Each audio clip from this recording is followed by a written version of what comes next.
Hey TRT group, this is Justin again, and today's video is building on to the previous video I did, which I talked about CJC 1295.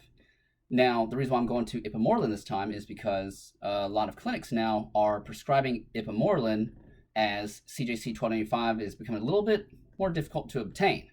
So initially, what is Ipamorelin? It's a growth hormone releasing peptide. It's what we refer to as a pentapeptide in amino acid sequence structure, meaning 5 amino acids. And it's also considered a selective growth hormone secretagogue. Now, the reason why it's considered selective is because, unlike a lot of the older first generation growth hormone secretagogues, this one does not cause as much of a release in prolactin, aldosterone, and cortisol. Actually, it's considered that it releases negligible amounts of prolactin, aldosterone, and cortisol, whereas the other GH secretagogues have been known to increase those at higher amounts. Ipamorelin is actually a little rather mild of a GH peptide, hence why it's often piggybacked onto other GH peptides such as Sermorelin or CJC 1295. So in addition to it being a selective secretagogue, it's also a ghrelin agonist. Now, ghrelin is a hormone produced by the gut that stimulates hunger. Hence, a lot of people in the nutrition field say ghrelin equals growling, because when ghrelin goes up, guess what? You get hungry and your stomach starts growling. So how exactly does Ipamorelin increase growth hormone?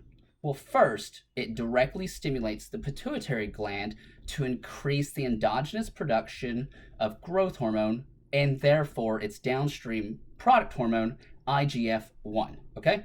And the other way it increases growth hormone is by stimulating ghrelin, hence why I talked about ghrelin very briefly. So the secretion of ghrelin is highest when you're hungry, aka fasted, but its secretion diminishes shortly thereafter eating. Now, when you're in a fasted state, the release of ghrelin stimulates the release of growth hormone, releasing hormone from the hypothalamus, while simultaneously inhibiting somatostatin. Somatostatin is the opposite of somatotropin. Somatotropin stimulates GHRH, or sometimes it's used analogously with GHRH, whereas somatostatin inhibits GHRH and therefore inhibits growth hormone release. So to put it in simpler terms, when you're in a hungered state or a fasted state, ghrelin hormone is released. Ghrelin therefore stimulates the hypothalamus to increase GHRH, growth hormone releasing hormone, which thereby stimulates the release of growth hormone from the anterior pituitary and ultimately produces the increased release of the hormone IGF-1. Meanwhile, ghrelin also inhibits somatostatin, therefore inhibiting the cessation of GH release. Thank you.